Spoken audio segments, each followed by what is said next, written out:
Tolstoy once wrote that victory in war comes down to two variables. Military science, he suggests, is quick to assume that the Army's strength comes down to modernization and superiority, and rightly so, for they do give an army an incredible advantage. But they are not often the common denominator of victories won.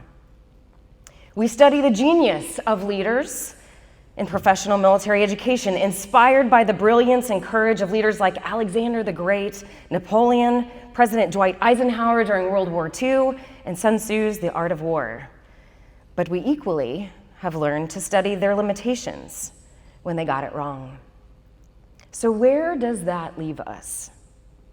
I believe we can say with certainty that after decades of experience and wargaming Lisco scenarios, that the mass of an army matters. And yes, this is one of the two variables that Tolstoy mentions. Good thing, because I love math, and maybe you do too. Numbers feel certain, predictable. Recruitment goals can be set. The metrics by which we gauge readiness can be measured. They add up, and they do make a difference. Good to know, but knowing is only half the battle, for those of you who are Gen X in the room. Deep inside, we know, we feel there has to be more. The other variable Tolstoy strangely calls X. He writes, X is the spirit of the army, the greater or less desire to fight and to face dangers on the part of all the men composing the army, which is quite apart from the question whether they are fighting under leaders of genius or not, with cudgels, or with guns that can fire 80 times a minute. Notice he mentions here not just the spirit of leaders, not just the motivation of the next generation, but all the men and women of the army. So there actually is an equation for strength and victory, and it looks like this. The mass of an army multiplied by X. Not the mass of an army plus spirit, not the mass of an army with bonus points, if you can bring a little bit of spirit.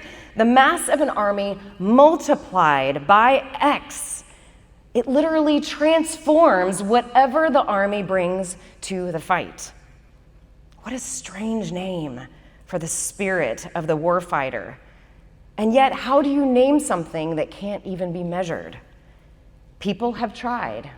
He called it X. General Marshall called it morale. Today we hear the warfighter spirit, and to many others it is known as the esprit de corps. The great General Odierno did not leave this earth without making sure we remembered it well. Again and again and again, he ended every speech with the reminder that our strength lies in our people. So many who have fought before us have vetted and verified that this is true. The morale of our force not only matters, it must be everything. And yet, why must it be that the most difficult thing, this X, is something that we cannot manifest or control? Perhaps that's why it's so easy to dismiss and make secondary. Whatever you decide to name it, morale, X, or spirit, it is a wild thing. No leader in history can claim it as their own. Not Caesar, not Washington, not Patton. It slips through strategy and ignores spreadsheets. Think tanks have tried to measure it, algorithms have tried to predict it, but it lives somewhere deeper in the shared breath before a breach, in the laughter around a fire, in the willingness to carry one more thing for one more mile, for one more person. The spirit of our people is indeed a wild thing. It can extinguish as quickly as it ignites. So we are quick to make it secondary, to metrics, to mission, maybe even tasking it to someone else, to anything that whispers the illusion of control. Leaders who respect this wild thing, they know they must walk gently, speak truth, and keep watch, because the moment they think they own it, it slips the leash and disappears into the trees. And once it's gone, you don't forget how loud the silence is when no one follows. Oh, but when it is here, you are willing to do anything to keep it. You hold your breath and await the next order, the next task, or mission with the person on your right or your left, because it is infectious. And history has shown it gives the underdog the upper hand. There are countless stories like this, like the 400,000 Finnish troops who fought off 1 million Soviets and their tanks in 1939.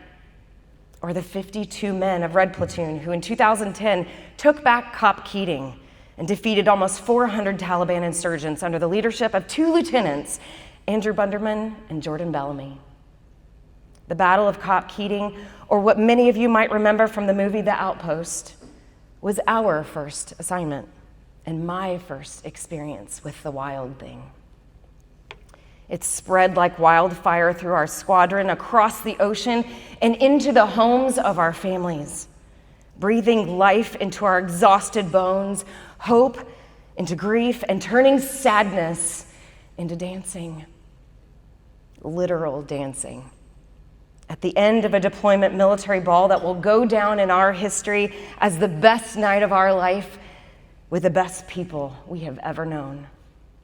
Once you've felt it, you are never the same, and you want to know it again. It inspires you to work harder, to give when you have nothing left. It breathes new purpose when the old one no longer fits in the face of death, disillusionment, or the chaos of war. You walk into the next room, eager to find one who values it, and grieve when it's abused. They say that this wild thing we call morale cannot be tamed. It's not owned by any country, to any battlefield or platform. It currently roams the streets of Ukraine, where people count resilience as a badge of honor, and 71% of its citizens remain hopeful. It walks among the rubble of Gaza and Israel this week, inviting those who continue to hold their breath for peace. And here, in our nation, in our community, our Army soldiers and families are looking to leaders to remind them of what they signed up to do. Are you tempted to look on the next generation as unmotivated and lazy? Many of them have already experienced the wild thing we call morale and are chasing it into the gaming world, united with players across the globe from the comfort of their rooms and their barracks. In Helldivers, 200,000 players worldwide held and took back control of their online planet against impossible odds. The developers had designed for the enemy to hold and keep control of the capital city, but the players refused to lose. With minimal tools and limited means of communication across language barriers, they overcame. Examples like these, online but very real, set expectations we should be careful to not dismiss. I assure you, the next generation is telling me that they are ready to deliver excellence, ready to bring their talent, and ready to engage with an army that is willing to acknowledge that this the well-being and motivation of the people, is just as critical to mission readiness. In an interwar period where there is no sure enemy to fight, they are looking to you for evidence that the wild thing exists in the real world. Just like you, they have left their communities, their families, their cultures, because they were told that our community has something that no other community has. Will we continue to welcome them in it? Will we be the ones to say, live and lead, that is true?